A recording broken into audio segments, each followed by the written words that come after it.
All right, we got to hurry. I've got about a span of history. It's going to last longer than an hour to deal with tonight. In fact, we'll be looking at extended period from Abraham to Solomon. Long time. As you know, we've been kind of laying the foundation, and it's really important to get that laid properly. You cannot understand the rest of the Bible until you get the foundation covered. What we've understood at this point is this. The kingdom is the paradigm to understand the entire Scripture. Okay? It's all revolves around that principle of the kingdom. God's people under God's rule in God's place, experiencing God's blessing. You're going to see that. Now, we're going to add a component, but I won't have time to do it tonight. I've got so much to cover. We're going to get through Joshua tonight. I'm not going to get up to Solomon. We're going to get through Joshua tonight. But you're going to see these components. God's people, under God's rule, in God's place, experiencing His blessings. The other component is a king. And so we're going to plug that in. You're going to see how that fits together. But it's a really important concept. Okay? So the first thing you're going to see, we're going to move from Abraham to the Exodus. And from Genesis chapter 12, where God sets His affections and His plan as it begins to unfold, all the way through Exodus chapter 18, which brings us out of Egypt across the Red Sea. You're going to see this one overarching theme, God's people. Okay? God is calling a people for Himself. In Exodus, beginning there in Exodus chapter 19 and running through the book of Leviticus, you're going to see God establishing His rule. So there it is, God's people under God's rule, experiencing His blessing. And then in Numbers through Joshua, that'll bring us to the end of our time tonight, you're going to be shown God's place, what we call commonly the Promised Land. Okay, so God's people under God's rule in God's place, experiencing His blessing. As you read these historical events, and I want to emphasize that these are historical events. Okay. Our Bible is a historical reality. Everything that we see on these pages are rooted and grounded in actual historical events. And so as you see these historical events unfold, you're going to see this kingdom perspective being unfolded. Now, 2 Chronicles, our Judges always 2nd through 2 Chronicles shows us the perspective of God's king. And so we'll get there. Now, I want to also stress one more thing for you. Is this Old Covenant or New Covenant? Old Covenant. Old Covenant. What does that mean? Yeah, it's temporary. Okay? So this kingdom perspective, God's people in God's place, under God's rule and blessing with God's king, all these are partial or temporary. Okay? Don't think, hey, we've arrived now. Okay, don't get to David and think, okay, we're here now. We can settle down. This is the kingdom. That's not it. Okay? Because when you get to David and Solomon, you're going to find that things aren't as they should be. Which points us on forward. Okay? So these are all partial fulfillments of the kingdom. So let's dig in. Let's look at the first. We began this the last time I dealt with Abraham quite extensively. We'll deal with him a little bit more tonight. God's people. God made a promise to Abraham. I will make you into a great nation. Isn't that a great promise? 75 years old. No children, by the way. God just throws out promises like that and ensures him that he, in fact, will be a great nation. Okay, in fact, you look over into Exodus chapter 6 and you see this promise being fulfilled or reasserted again. I will take you as my own people and I will be your God. Okay? Fundamental to the kingdom perspective is this relationship between God and man. God having relationship with people. God being God to His people in this relationship to His people. Okay? Now, let's look at something here. God's people and God's place. The promise and the partial fulfillment. Here we see this lineage or this movement that God establishes to bring about a people. Abraham, Isaac, Jacob, Israel. Okay, you know this flow. It's nothing new to you. God brings about a nation from a barren womb and thus proves that the promise is not established by the power of man, but by the hand of God. Okay? So church, as we walk through the pages, especially of Genesis, from Genesis 12 all the way through the end of the book of Genesis, what you're going to understand is these people don't just come about by luck. These aren't strangely fortuitous events that just happen to work out for good. God's hand is behind the scene working these things and bringing about positive outcomes. And so God is in charge. Let's look at these movements. First of all, Abraham. Okay, by faith, Abraham, when he was tested, offered up Isaac. And he who had received the promises, offering up his only begotten son, it was he to whom it was said, "In Isaac your descendant shall be called."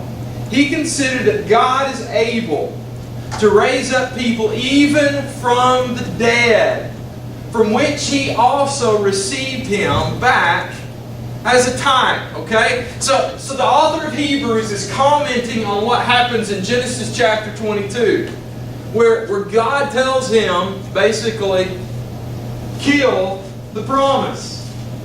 And so Abraham's caught there in a quandary. God has made a promise through Isaac. And that promise is about to be put to death.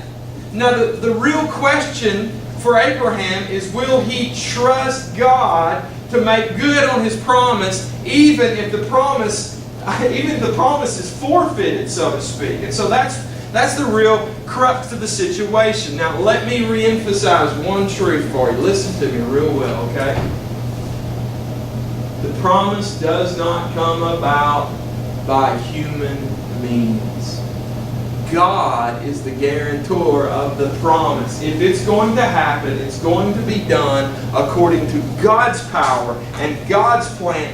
That's the point. Can you imagine being the on-call nurse in the maternity ward the night that Sarah arrives? Oh, hello, ma'am.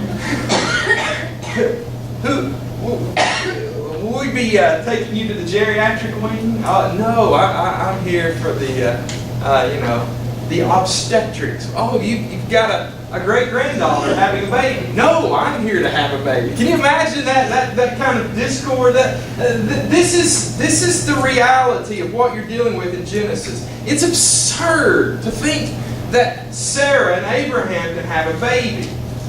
It's impossible, and yet what you understand is God is able to raise up a people. You remember when Jesus is standing there in the midst of, quote-unquote, Abraham's descendants?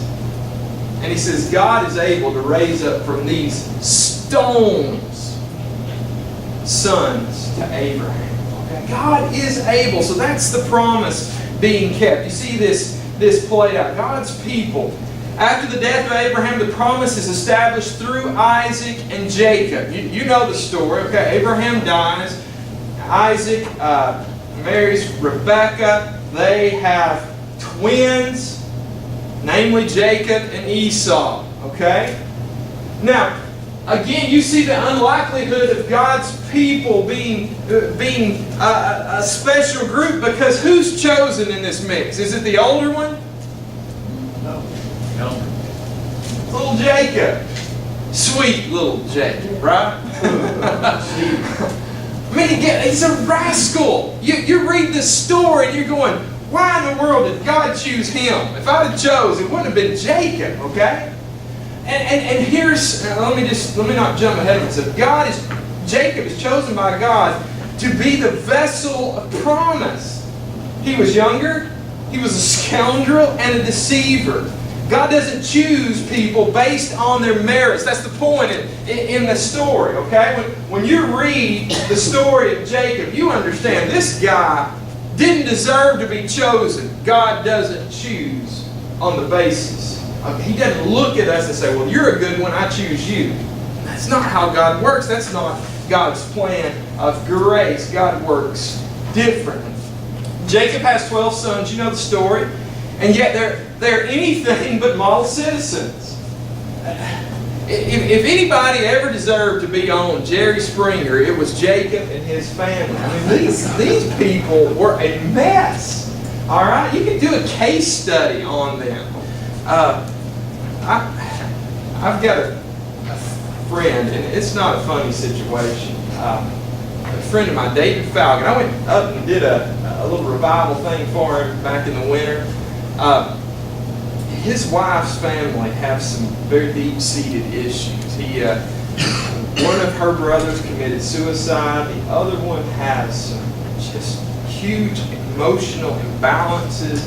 And it's a really volatile situation. He texts me about every hour or so, say, pray, man, we need God to intervene in this place. The dysfunction is unbelievable in this family. That's Jacob's family, okay?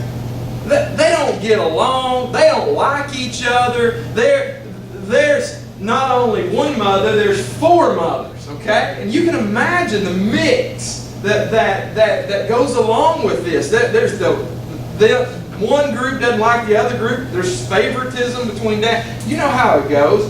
There's dysfunction and dissension within the ranks, and Joseph is traded away into slavery. Joseph is that chosen one by his father, okay? He's given the royal robe, the robe to rule, and you know the story, how they trade him into slavery. Now, if you read the story, all you find is the marks of sin. Yet in the midst of unthinkable sin, God is still sovereignly working things according to His promise. Listen to me, okay? This is what we need is to press pause and remember always. God is Lord even over sinful situations. And nothing proves that like the story of Joseph, except the cross of Jesus Christ. That God uses sometimes the sinful actions of rebellious people to accomplish His purpose and plan. That's just how sovereign our God is. Okay? So if you think the train's running off the track, things are getting away from God, and it's going in the wrong direction, well, the wrong direction just happens to turn out to be exactly the right direction. That's where God is leading us in this story. Joseph sold into slavery, goes down to Potiphar's house. Potiphar's wife lies and says that Joseph was trying to seduce her, and we know just the opposite is true. He's thrown into prison, forgotten about for years, only to be rescued by the king and placed in the position of authority. There in that position, you know, he rescues his brothers, he rescues his family, and the family arrives in Egypt. Wow, what a story, okay? Let me just catch up on my notes here. This is how he concludes. This is kind of the pinnacle of the Joseph story and of the book of Genesis. But Joseph said to them, do not be afraid, for I am in God's place. As for you, you meant evil against me, but God meant it for good, in order to bring it about, this present result, to preserve many people alive. In other words, God had a plan in this. God was doing something and working something. So, that takes us through the book of Genesis. You come to the book of Exodus, okay? And time has passed. In fact, just open up your Bibles to the book of Exodus and look at chapter 1 there, book of Exodus.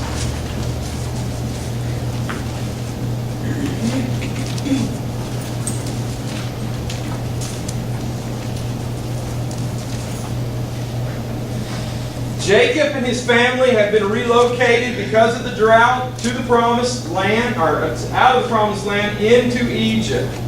And there Joseph, who is second in charge under Pharaoh, has been making sure that their needs are met and they are supplied with everything they need. Okay? And time passes. Joseph dies. Pharaoh dies. The political winds change completely. Okay? In verse number 8, chapter 1, notice what it says there. Now a new king arose over Egypt, who did not know Joseph. And he said to his people, Behold, the people, the sons of Israel, are more mightier than we. Come, let us deal wisely with them, or else they will multiply, and in the event of war, they will also join themselves to those who hate us, and fight against us, and depart from the land. So they appointed taskmasters over them to afflict them with hard labor. Okay, so here's the picture. Things aren't going well for God's people. But guess what? They are God's people. When you pick on them, you're picking a fight with God. And that's exactly what Pharaoh's doing here. He's biting off more than he can chew, and so God decides to save His people. Now, how does He do that? Well, He does it through substitution. Here is an absolute jewel of a truth. Okay? When you move through the book of Exodus, you understand something very clearly. The people do not go out without the death of a substitute. Okay? The Exodus follows the Passover sacrifice. The people do not go out. They are not redeemed before there is an offering, a substitute. Now this pictures for us the ultimate substitute that God will provide for His people in who? In Jesus. Okay? Redemption always involves substitution. God saves by substituting. There's one more thing I want to show you here. Okay? I know we're moving briefly. We got the whole book to cover. All right? But one more very important thing we see. We see God. Exodus chapter 3 verse 14, He says this, I am who I am. Guess what this book's about? It's about God. Okay? It's about God revealing Himself to His people. It's about God showing Himself to be great and mighty and the self-existent one, the one who is able to save His people. Now, there's an interesting little verse here. Exodus chapter 4 and verse number 22. Look at that. Tell me what God calls His people here. Exodus chapter 4 verse number 22. What does God refer to His people? My son. Israel, my son. Israel, my son. Okay? So He's showing a relationship between Himself and His people as a father-son relationship. So Israel is God's son. You see this in several different places in Exodus. You also see it in Isaiah. But one notable verse I want to show you, Hosea chapter 11 verse 1. Notice what he says here. When Israel was a child, I loved him. And out of Egypt I called my son. Okay?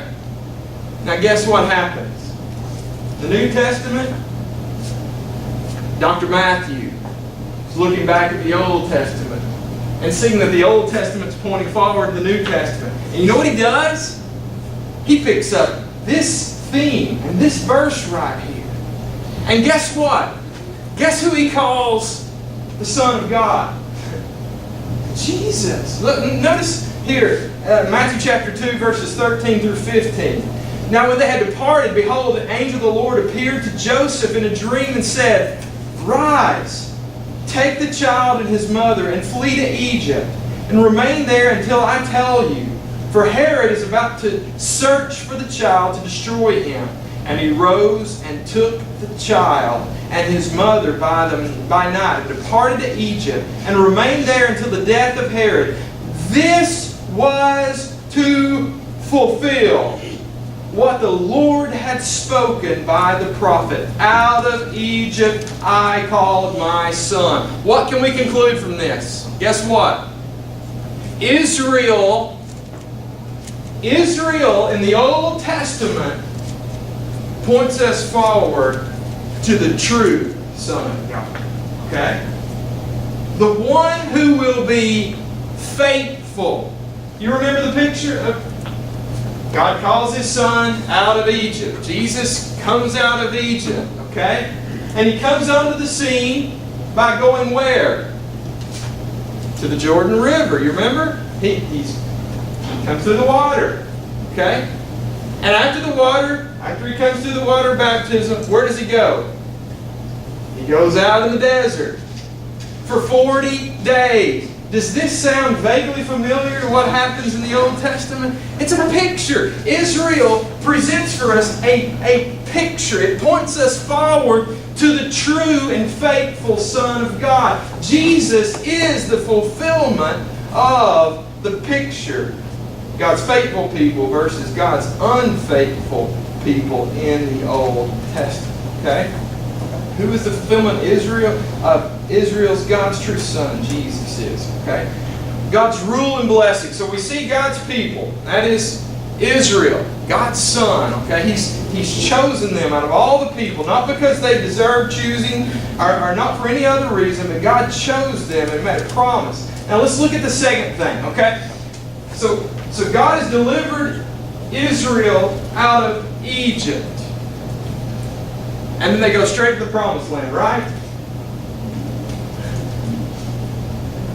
40 years. There's business to take care of before you get there.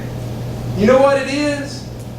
The God who delivers is the God who demands. That is to say that God enters into a covenant relationship with His people that places upon them requirements. You get this?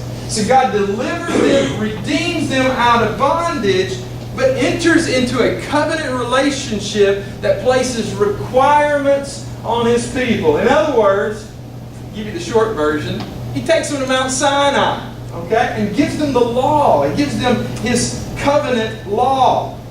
Now, really important thing to remember. I will bless you. It's a promise in the Old Testament that God gave to Abraham there in Genesis chapter 12. And then God says, here's my law. Was that a blessing? It's a loaded question. And let me back up. Remember there in Genesis chapter 1 and 2, where you see Adam and Eve, God's people, in the garden, God's place, under God's rule, and experiencing God's blessing. You and I have this presumption that the law is a negative thing, okay? We think of it in kind of a negative way. But the law was meant and intended to bless the people. It was very much a blessing for Adam and Eve to live in obedience to God. When they obeyed God, they experienced the blessings of God. And so the law, as it were, provides a connection with God in that it blesses God's people. Now this is partially fulfilled, okay? It's not the ultimate fulfillment. Always in the Old Testament, we're looking at incomplete things. But notice what it says here. The God who delivers His people is the God who places demands upon them as well. Now, let's see God's rule in Exodus, Genesis through Exodus chapter 19 through Leviticus. Please remember that the law was not a means by which God's people earned His favor. Okay?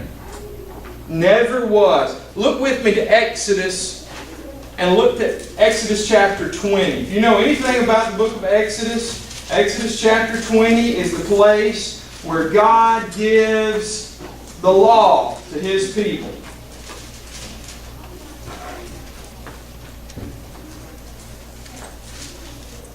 Look at verses 1 and 2 and answer this question for me while you're studying it for yourself. Did God redeem through the law, or did He redeem and then give the law? Look what it says there. Exodus chapter 20, verses 1 and 2.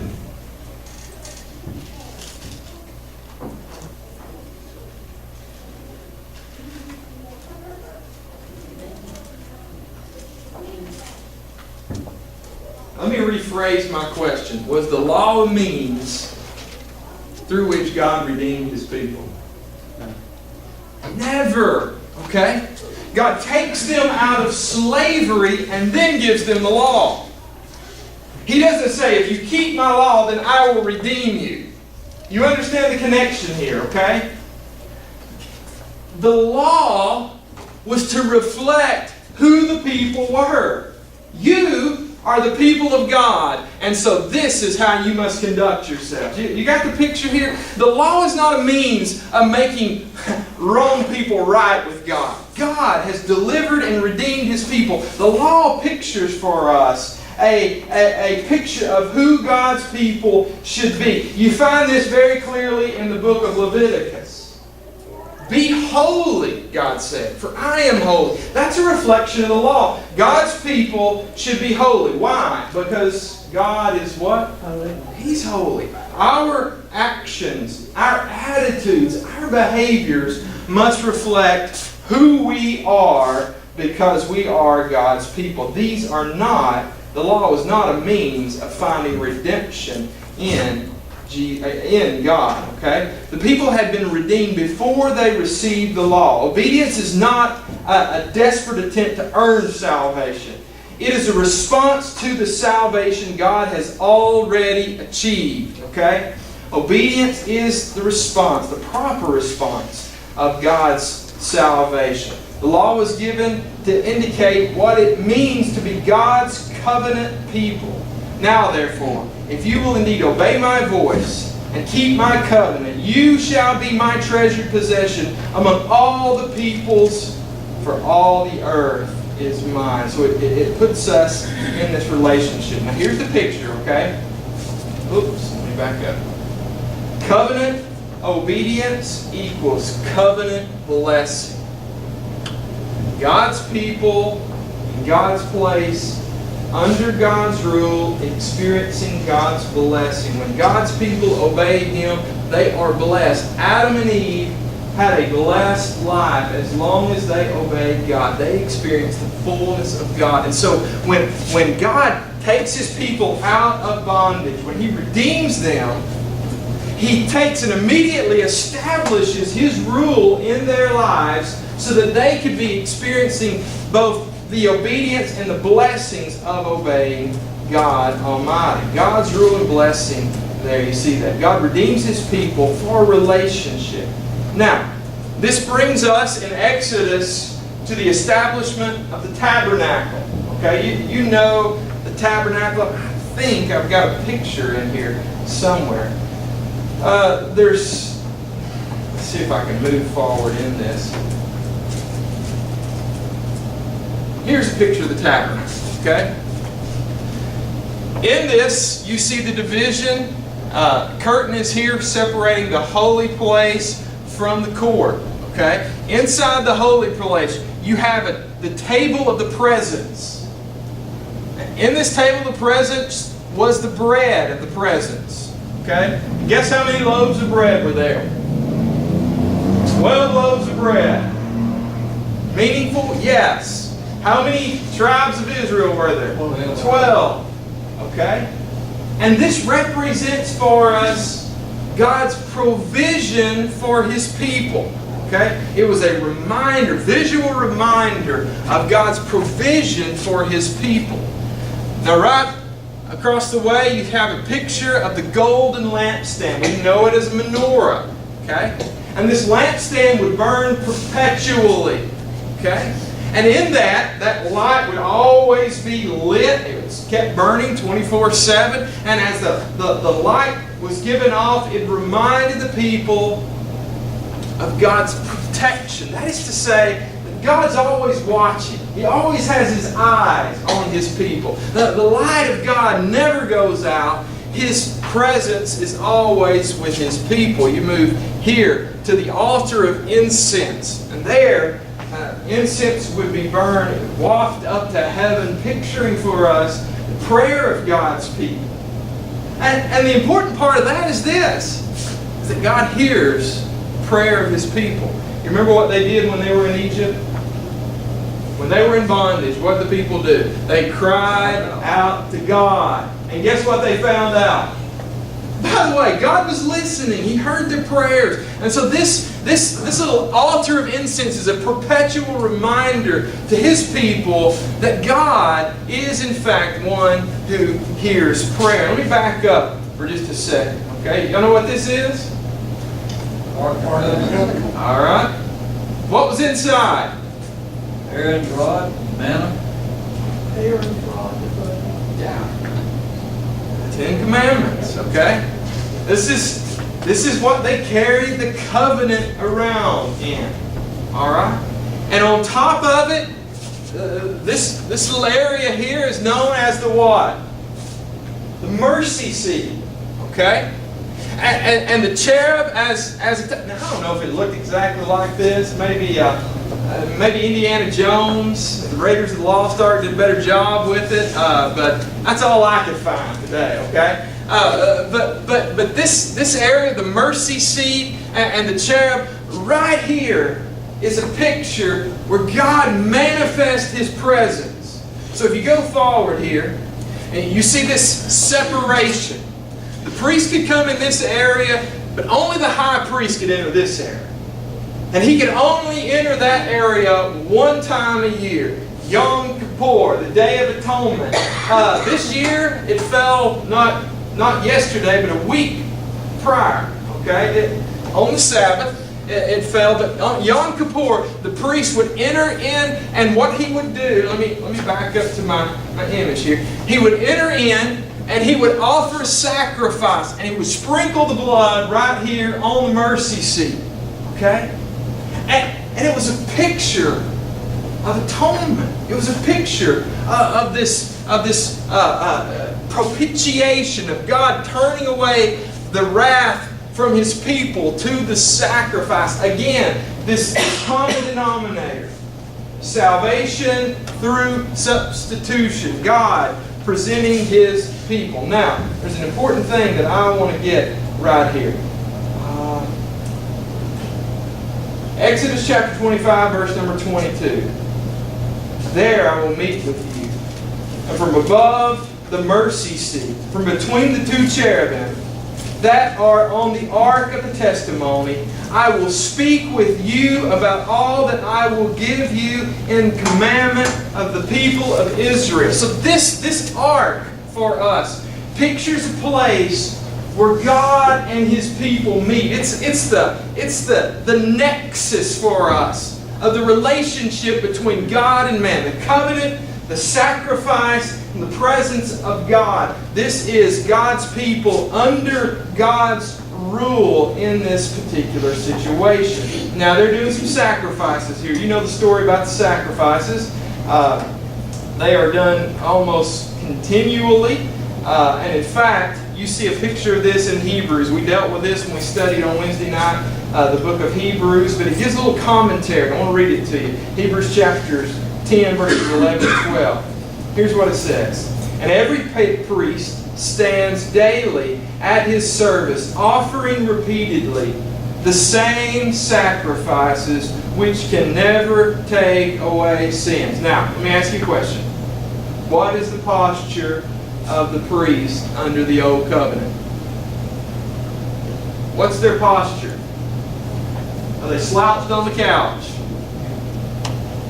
Are they laying down on the job? They're standing. It says this, standing daily. And the picture is that they're always there standing. Okay?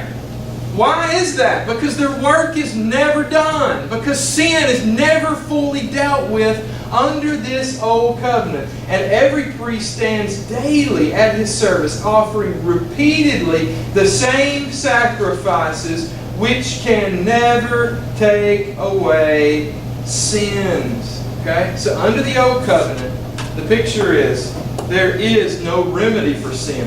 And what does that tell us about this tabernacle? This altar. It is, okay? Please understand this one fundamental principle. Is that these things didn't really deal with sin. They pointed the people of God to a time when sin would be dealt with. But they never really took care of sin. Or else, guess what? Sin would never have to be dealt with again. And so you see that in the fulfillment, notice what it says there in Hebrews chapter number 10, verse number 12. But when Christ had offered for all time a single sacrifice for sins, He sat down. Now what's the posture of Christ? Sitting at the right hand of God. Yeah. He's not standing daily. He's seated.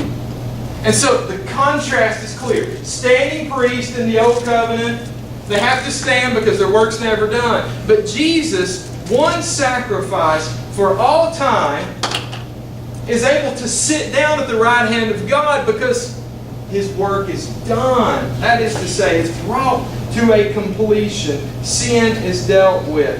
Listen to me very well. Okay?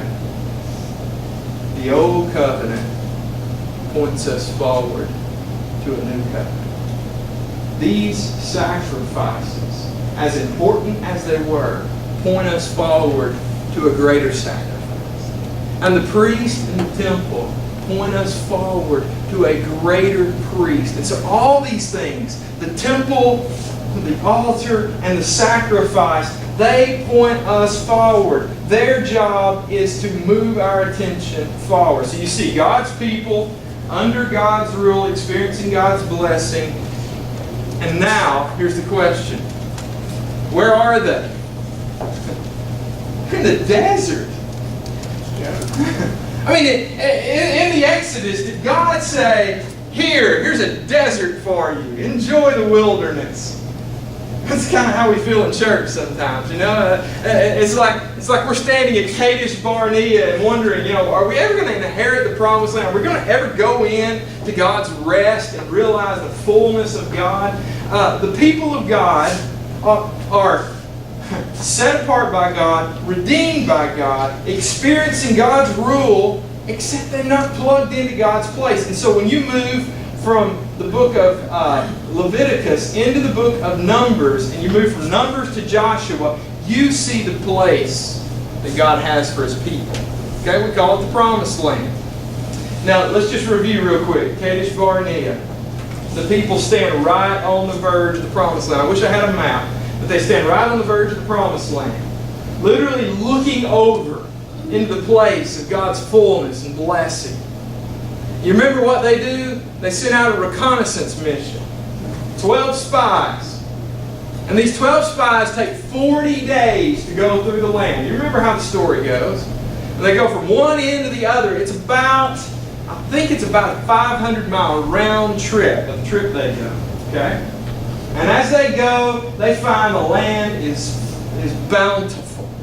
All right? At one point, they come to a cluster of grapes and they cut it down, and it's so large they had to string it on a pole and 2 men have to carry it.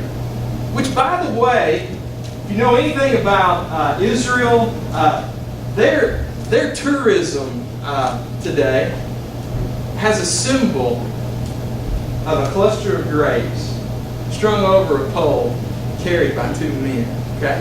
It's a picture of God's bountiful blessing. This is all that God intended for His people. Okay, this was a good land. And so, people aren't going to blow it, are they? Oh yeah, they do. Alright? And so what they do is they focus on the obstacle instead of the entrance. They focus on God or on the giants instead of their great God. They get their eyes on the wrong things. And you know the story. Because they will not obey God, they are placed under God's judgment and sent wandering in the wilderness until that generation dies off. Now the book of Joshua turns a page. Okay? So Deuteronomy, we'll get back to Deuteronomy in a second, but Joshua takes us after the time that generation has died off. And the people are going to inherit the land. Let's let's deal with the issue of Deuteronomy real quick. Deuteronomy, Deutero means second. Nomos, law. Okay? So what you saw in Exodus, where God establishes His law or His covenant, is re-established with this new generation. And here's the crux of it. If you want to know the crux of the book of Deuteronomy, it's this. I'll bless you if you obey me, and I will curse you if you disobey me. Okay? And if you want to get a good summary of the book of Deuteronomy, read Deuteronomy chapter 28, because it really sums up. God says, if you do these things, man, I'm going to bless you. But if you blow my covenant, you're going to wish you'd never met me. Okay? It's real serious. Obedience for blessing, disobedience brings a cursing. Okay? That's real clear. Deuteronomy chapter 28, verses 63 to 64 says this. And as the Lord took delight in doing you good and multiplying you, so the Lord will take delight in bringing ruin upon you and destroying you. He will take what? What did He say? Delight in bringing ruin upon you. See, His people now, you need to understand this. I will delight myself in destroying you and bringing ruin upon you and destroying you. And you shall be plucked off the land that you are entering to take possession of it. The Lord will scatter you among all the peoples. Now that doesn't happen, does it? Oh, it happens in a big way, okay? People break covenant with God, and because they break covenant with God, well, He told them what to expect, and then He did exactly what He told them to expect. He judged them. He ran them out of the land, okay? The God in Joshua who ushers them into the land is the God in the historical books who literally runs them out of the land. Now, what does that say about the land today? Listen to me, okay? Hear me well. God gave that land by promise to His people. But their possession of that land is always conditioned upon their obedience to God. Covenant faithfulness was always the equation for possessing the land. It's not just theirs by right to live and act any way they so choose. Most evangelicals continue to miss that point entirely. Okay? Well, it's their land. What is that? No! Okay? If they obey me, if you keep covenant with me, you possess the land. It's not an unqualified promise. It's a promise with a qualification. The land is yours. You will possess it if you obey me. If you disobey me, hey, I'm coming after you. So you see that picture there? We got to move really quickly. I want to show you this, okay? God's place. To your offspring, I will give this land. The book of Joshua leaves us on a very high note. Notice what he says here. Thus the Lord gave to Israel all the land that He swore to give to their fathers. And they took possession of it. And they settled there. And the Lord gave them rest on every side, just as He had sworn to their fathers. Not one of all their enemies had withstood them, for the Lord had given all their enemies into their hands. Not one word of all the good promises of the Lord that the Lord had made to the house of Israel had failed. All had come to pass. What a glorious moment it is. Okay? See, you get to the end of Joshua, and what do you see? You see God's people. Israel. See them in God's place. Promised land. You see them established under God's rule. And you see them experiencing the blessing of God. Now close the book, let's go home, right? What is it in the Old Testament? It's always partial. Are we there yet, Dad? No, son. We're not there yet. You're not there. In Joshua, as wonderful a picture as this looks, it's incomplete, it's partial. The Old Testament always gives us a partial and incomplete picture. And in fact, before the book closes, you know what you have? A note of warning. Listen to this. Joshua chapter 23, verse number 12. For if you turn back and cling to the remnant of these nations remaining among you, and make marriages with them, so that you associate with them, and they with you, know for certain that the Lord your God will no longer drive out these nations before you, but they shall be a snare and a trap for you, a whip on your sides, and thorns in your eyes, until you perish from off this good ground that the Lord your God has given you. It's a note of warning. And he's cautioning his people. If you fail to obey me, then you will suffer the consequences for disobedience. How do people do with this? I mean, you know it's coming.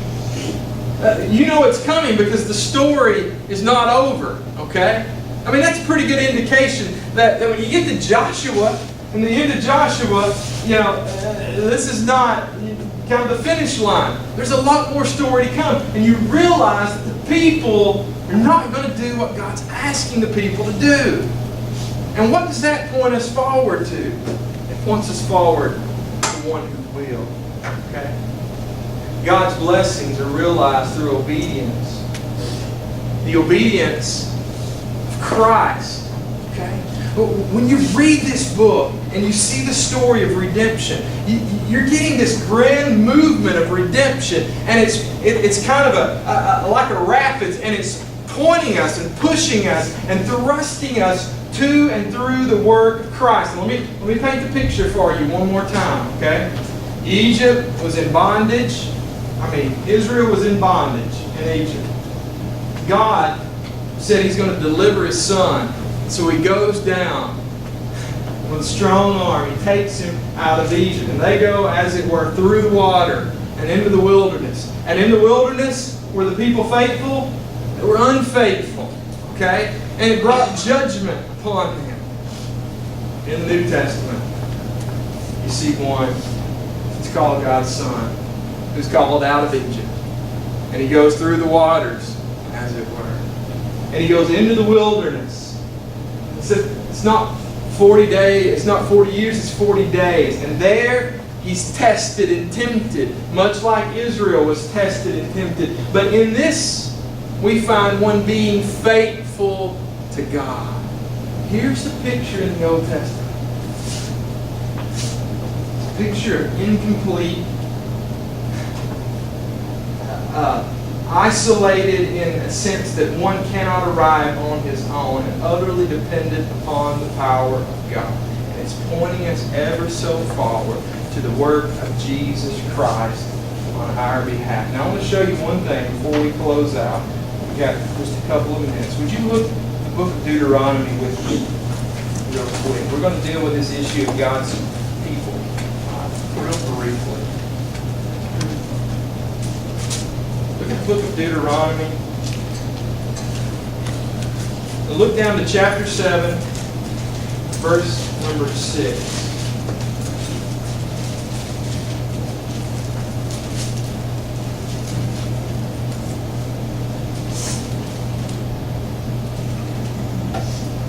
Why Israel?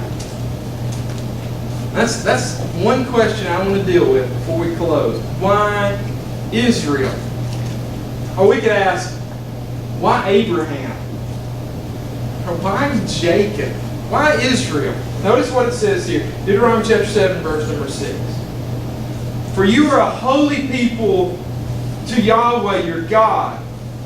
The Lord your God has chosen you to be a people for His own possession out of all the peoples who are on the face of the earth.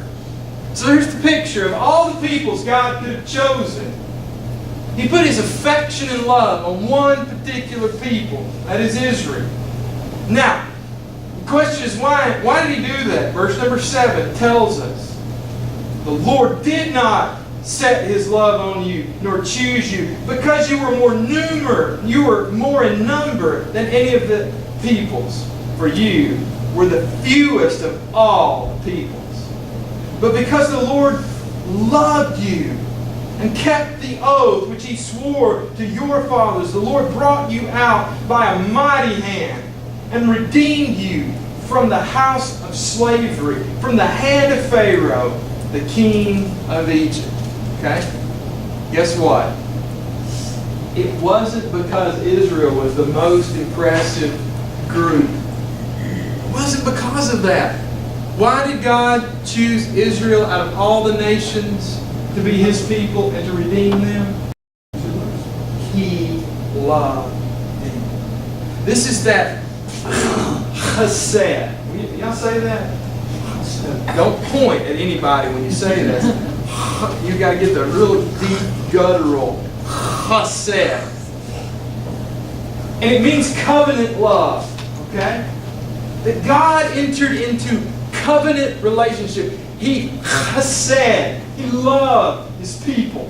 Okay? He entered into a covenant relationship with them. Out of all the peoples, only Israel is the special people whom God enters into a covenant relationship. And it's not because they're impressive.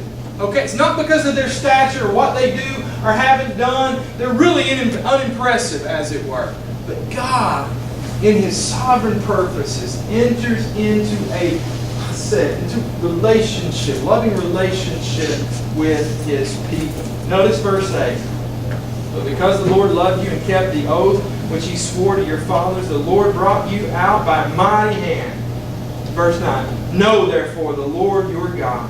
He is God, the faithful God, who keeps His covenant and His loving kindness to 1,000 generations with those who love Him and keep His commandments. Here's one thing I want to leave with you before we close. Okay? What you're going to find as the story unfolds, and we've already alluded to it, is this. Is while God is keeping His end of the covenant, the people fail to keep theirs. And the new covenant will be introduced to solve the problem. The problem is that man is not keeping his end of the covenant. God is keeping His covenant to 1,000 generations. You know what that means? Infinitely. Okay? It's an infinite number. God never stops keeping covenant. But the people didn't hold up their end of the bargain. And so you're going to see, as the story unfolds, God establishing a new covenant with His people. And this new covenant will be fundamentally different in respect. Let's pray and then we will be dismissed. Father God, it's amazing your story about your people in your place, under your rule, experiencing your blessing. And God, as we see the sweep of history moving ever so quickly from Genesis through Exodus on into the new promised land, God, I pray that you would give us an eternal perspective on these things. Help us to understand that these are incomplete and point us forward to what you would do through the work of Jesus Christ. We thank you for this. I pray for your people that they would get a handle on the story of your word and they would see how every aspect of it relates them to Jesus Christ. I ask it now in Christ's name.